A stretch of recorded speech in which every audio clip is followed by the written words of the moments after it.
Hey guys, welcome to the brand new world. This is our virtual teaching environment. So we set up a mat on the floor because we want to just show that martial arts doesn't need the whole big giant dojo. Sometimes you can do it, like I tell them sometimes in group classes that I do it in a shower, but it's largely virtual when I'm doing it in the shower, so my forms end up being really shortcutted. When we're doing it on the mat, you have a little bit of space to move around, and plus the kiddos need to get moving a little bit. So the way we're going to be recording the videos is in 3 chunks. We're going to be doing a warm-up section, a basic section, and then kind of the meat of the lesson after that. So for the warm-ups to keep the kids moving today, assignment number 1, this is white, yellow, orange belt version. You're doing 25 jumping jacks, feet all the way together, lift all the way over your head, come down, slap your legs to make some noise. Then you're doing 25 sit-ups, and parents, this is where you get to help out. So when we do our sit-ups, this is not a sit-up. This is not a sit-up. No arms, no legs. Come all the way up, come all the way down. 25 like that. 25 push-ups is the next chunk for the warm-ups today. Keep your back all the way flat. We see a lot of push-ups that look kind of like this in the group classes and like this in the group classes. That doesn't do anything. So you're going to keep your head and eyes up, lower your chest till it touches the ground, and push yourself all the way up. 25 push-ups like that. And then I'm glad you're recording this, Sensei Courtney, because you're not going to see Sensei Johnny do frog hops very frequently. Here's one. So start low, hands touching the ground like you're a froggy. You can even say ribbit if you want to. Jump as high as you can, bring your knees up to your chest, slap your knees, and then come all the way back down. All right, there's your warm-up. Next chunk will be basics. All right, chunk number 2, as promised, is going to be basics. So remember, this is for white, yellow, and orange belts to be practicing. So this is going to be very, very basic, hence the name basics. So what I want you to check when you're practicing at home is look for alignment lines that are parallel inside your kitchen or living room or something like that. And you can have your kid put their feet directly on a line that are parallel like this, like I'm standing on top of railroad tracks. My toes should be facing straight forward, not kicked out to the side or kicked in. I'm going to be bending my knees. These are a little bit too small for me, so I'm going to go a little bit wider. I'm going to bend my knees so that my thighs are parallel to the ground if I can get them there. Try to keep your toes forward. Pull your hands and elbows all the way back to your side and tucked in, so not sticking out to the sides like this. Now what we're going to be doing is just white belt basics first. So you're doing a front 2 knuckle punch using your left hand, right hand. You're going straight out from your side and straight in front of you. You want the 2 big knuckles to be projected forward. If you look at it from the side, it's a nice straight line. If it looks like this, or like this, or like this, or like this, which you'll see a lot from your kiddos, make sure you're pulling that thumb out from the inside. So this is called front 2 knuckle punch. You're going to be practicing 10 front 2 knuckle punches with each hand. Don't mind this one. I have cue cards. With those knuckles forward.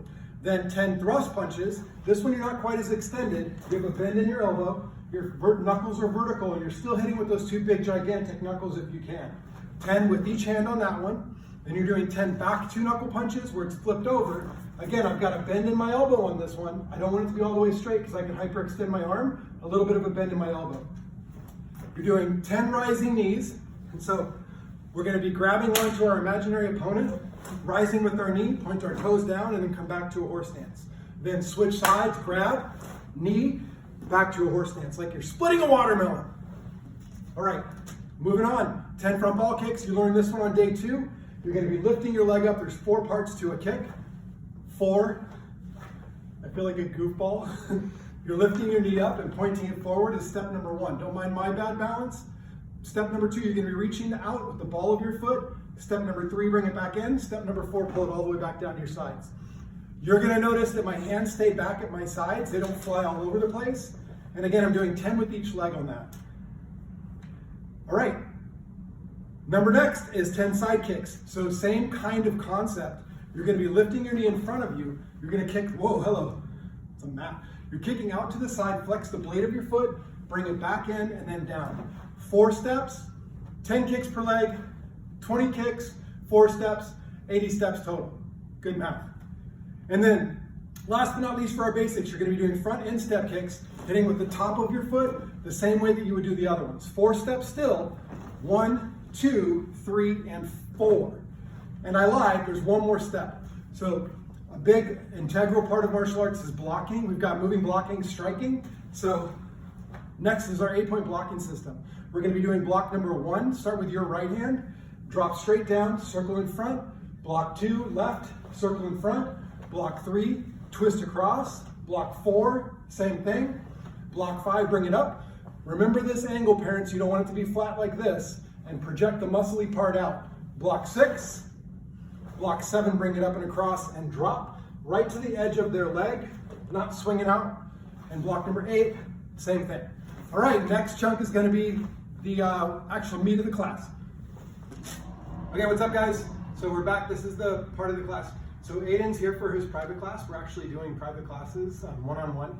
And then one of the things that we're doing while we do it is we're making sure that we're a good distance apart. So hence the reason I have the 72-inch bow staff, because this is 6 feet away from Mr. Aiden.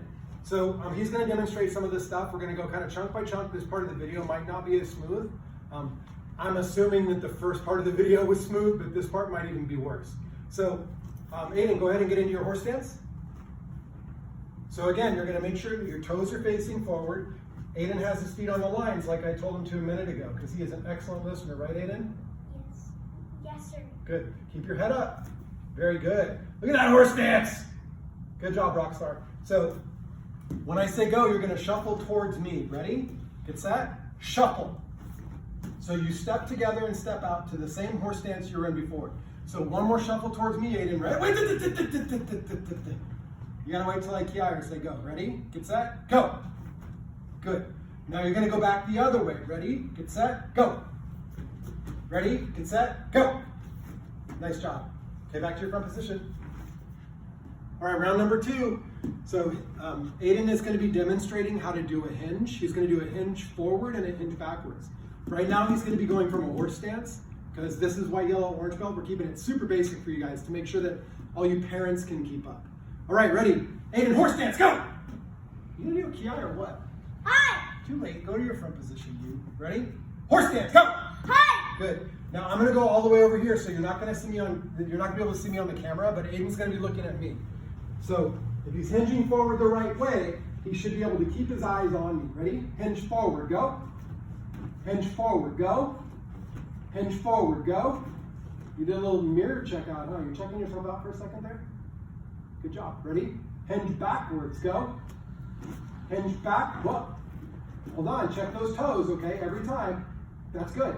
Every time. Ready? Hinge backwards, go. Hinge backwards, go. Aiden, you're right. Okay, so Aiden's gonna be demonstrating how to do an excellent step drag also. So today we're doing this first part from a horse stance, just to keep it super, super basic and we're not confusing too much stuff. Did I spit? No, I have to say. No. Oh, are we rolling now? Yes. Now we are. Right now? Okay. Aiden, go to your horse stance. Hike! Dude, I'm not going to be the only one keying around here. Go back to your front position. Ready? Horse stance. Hike! Hi! There he goes. Okay. So Aiden's going to try to demonstrate a step drag. The difference between a step drag and a shuffle is a step drag generally moves a little bit smaller than a shuffle does. But in a step drag, you're stepping with the foot in the direction you're going first. So if Aiden's coming towards me, go put your hands all the way back, Aiden, and bend your knees. You're always checking that, parents. He's gonna step with this foot to here first, then the other one drags. Then again, step and drag. Nah, see that one was backwards. That one would have been a shuffle. So watch his feet one more time. Step, drag. Step, drag. Easy peasy. If he's step dragging backwards, he goes the opposite way. So step, drag, step, drag. So easy enough. And then once your kid gets pretty good at doing it, you can kind of mix it up and call out directions like you're a sensei and be like, step drag forward, step drag backwards, shuffle, rah! And get all like Sensei Courtney with it. So it'll be a little bit more exciting for the kid to do instead of just kind of the rote memory stuff. All right, next chunk will come up in just a second. Okay, so the next chunk is going to be going from a half moon stance. A half moon stance is 1 foot in front, 1 foot in back, and their feet are, this is actually a little bit too big for Aiden, but because it has the lines here, we're using this just to kind of be an indication of how you want his feet to be facing. So with both feet facing forward. So hands all the way back tight to your sides, knees still bent, head still up. He's going to do a half moon forwards. Go. Good. And see his foot went a little short. It should have, because this stance is better than these lines are. So that's actually a good habit. Good job, Aiden. But his feet came all the way together in the middle and then went forward. So they didn't come close, they actually touched. And then Aiden, half moon backwards, go. Yeah, see again, his foot went really small. It should have, because that's a good habit.